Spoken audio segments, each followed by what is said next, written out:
Inilah bukti nyata kebenaran agama Islam.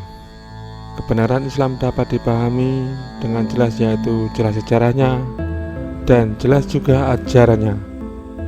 Yang pertama, agama Islam memiliki sejarah yang jelas. Bahkan proses pewahyuan yang disampaikan kepada Rasulullah SAW selama 22 tahun, 2 bulan, dan 22 hari dapat mudah dipahami melalui catatan-catatan sejarah. Begitu juga tentang kehidupan Nabi Muhammad SAW. Dari sejak lahir hingga wafatnya, beliau sejarahnya sangat jelas.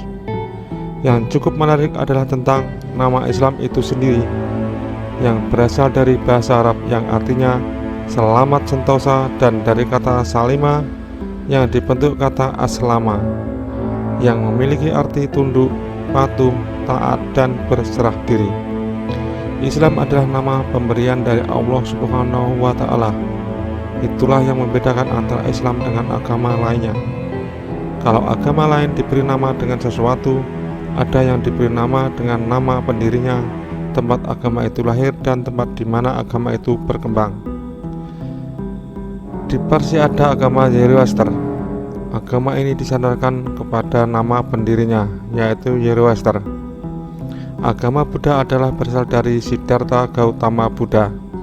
Buddha merupakan gelar dari Siddhartha karena dianggap memperoleh penerangan agung agama Yahudi atau Judaisme, mengambil nama dari negara Jude atau Yahuda.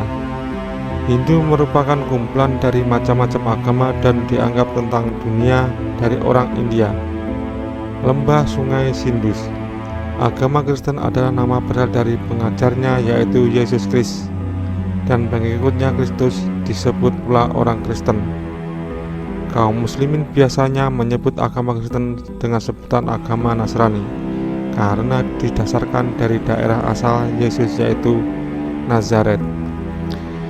Itulah mengapa agama Islam berbeda dengan agama lainnya, karena agama Islamlah yang diridhai oleh Allah Subhanahu wa Ta'ala.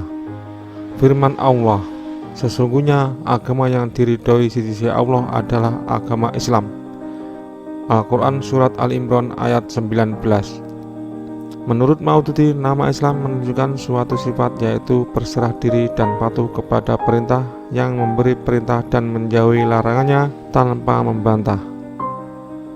Yang kedua, bahwa agama Islam memberikan keterangan yang harus dipercayai tanpa harus melakukan penelitian karena sudah pasti benar. Sebagai contoh, proses kejadian manusia setelah diteliti oleh para ahli ternyata memang benar seperti ada dalam Al-Quran.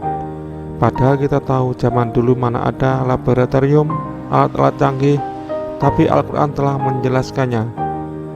Lalu ketika Nabi Muhammad menyembuhkan seseorang dengan air, beliau berdoa kepada Allah dengan perantara air tersebut.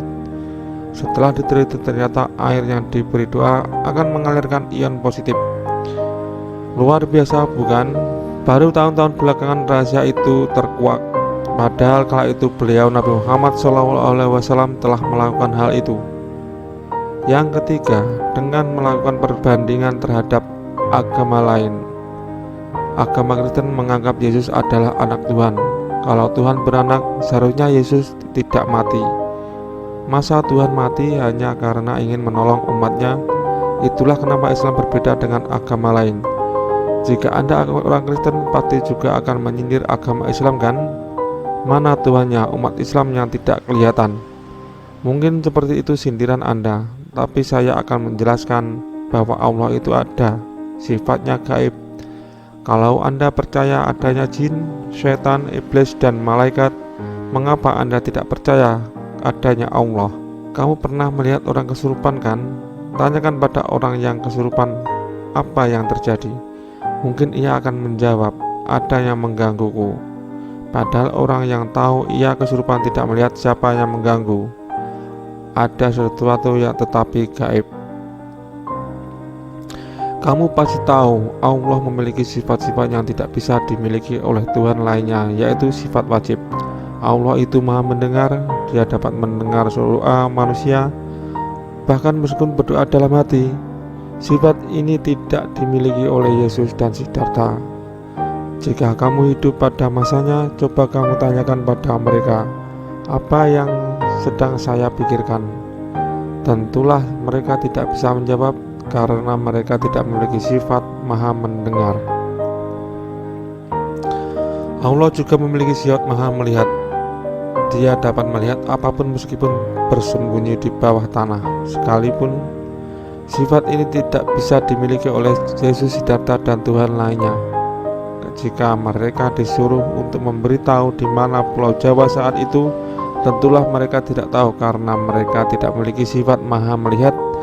Lalu yang menjadi pertanyaan, bagaimana wujud Allah? Wujud Allah tidak ada yang tahu kecuali Allah sendiri. Wujud Allah tidak bisa digambarkan dengan sesuatu hal, karena apa yang digambarkan manusia sifatnya kebendaan yang tentulah pasti rusak. Sifat ini tidak dimiliki oleh Allah, karena Allah tidak mungkin rusak. Allah memiliki sifat maha hidup yang pasti tidak dimiliki oleh Yesus, Siddhartha, dan Tuhan lainnya karena dah mati.